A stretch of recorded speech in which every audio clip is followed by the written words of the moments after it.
দর্শক আসসালামু আলাইকুম, আশা করি সবাই ভালো আছেন।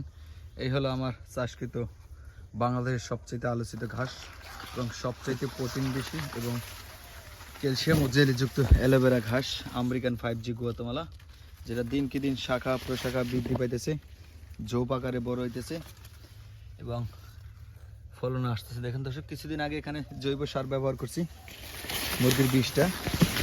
তো মাশাআল্লাহ যত দিন যেতেছে ততই ঝোপ বড় হইতেছে, উৎপাদন সঠিকভাবে আসতেছে। এখন আবার নতুন করে পানি দেওয়ার সময় হয়েছে, আগাছা হালকা পরিমাণ পরিষ্কার করতেছি, এরপরে হয়তো দর্শক পানি দিব। কারণ এই রোদের সময়, এই বর্তমানে তাপের সময় যত আপনি পানি বেশি দেবেন, সেচ ব্যবস্থা থাকবে, তত আপনার ফলন দ্রুত বৃদ্ধি পাবে ইনশাআল্লাহ, এতে কোনো সন্দেহ নেই দর্শক।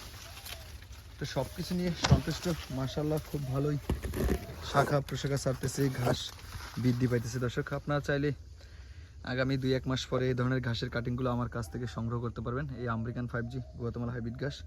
তবে অবশ্যই আপনারা এই ঘাসে সার দেওয়ার সময় অবশ্যই খেয়াল করবেন, ঘাসটা যেন ঘাসের এখানে যেন সার না পড়ে।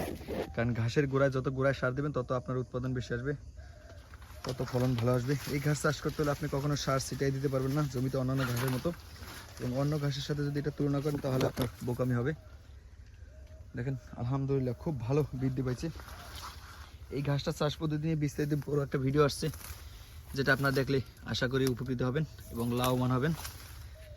দেখেন দর্শক, আমি 5 ফুট, পাশে 5 ফুট, লম্বা 4 ফুট এবং আবার পাশে 4 ফুট, লম্বা 6 ফুট, এভাবে মিক্স করে সিরিয়াল করে ঘাসটা চাষ করছি। কারণ একটা যদি দিছি পাশে 5 ফুট, পরেরটা দিয়েছি 4 ফুট, পরেরটা দিয়েছি 6 ফুট, এভাবে গ্যাপ দিয়ে চাষ করছি। দেখেন ইতিপূর্বে ভিডিওতে দেখা গেছে গ্যাপ অনেক বেশি, এবং যত দিন যাবে ততই এটার গ্যাপ কমে আসবে, কারণ এটার ঝোপ অনেক বড় হয়। আপনার বাস্তবে নিশ্চয়কে না দেখলে বিশ্বাস করবেন না, কারণ এটার শাখা প্রশাখা বৃদ্ধি পায় দ্রুতই। অন্যান্য ঘাসের তুলনায় এই ঘাসটা ঝোপ বেশি লাগে, যেমন ঝাড়া ঘাস 1 শতাংশ জমিতে লাগে 200 পিস কাটিং, সেক্ষেত্রে 1 শতাংশ জমিতে এই গুয়াতেমালা লাগাইতে হয় মাত্র 50 পিস কাটিং, যদি আপনি 1 পিস করে লাগান। আর যদি 2 পিস করে লাগান, সেক্ষেত্রে অবশ্যই আপনার কাটিং বেশি দরকার হয়।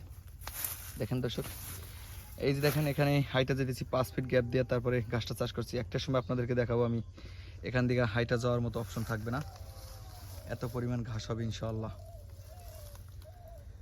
তবে এরপরে আপনারা অবশ্যই স্মার্ট নেপিয়ার দেখতে পারবেন, পাশাপাশি ডক্টর জহির স্যারের চীন থেকে আনা জারাওয়ান হাইব্রিড ঘাস, এবং আজকে এই ঘাসগুলোর পার্থক্য আপনাদেরকে দেখাবো ইনশাআল্লাহ।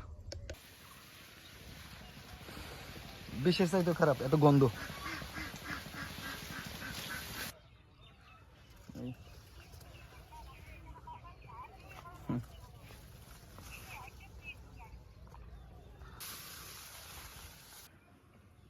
ই করো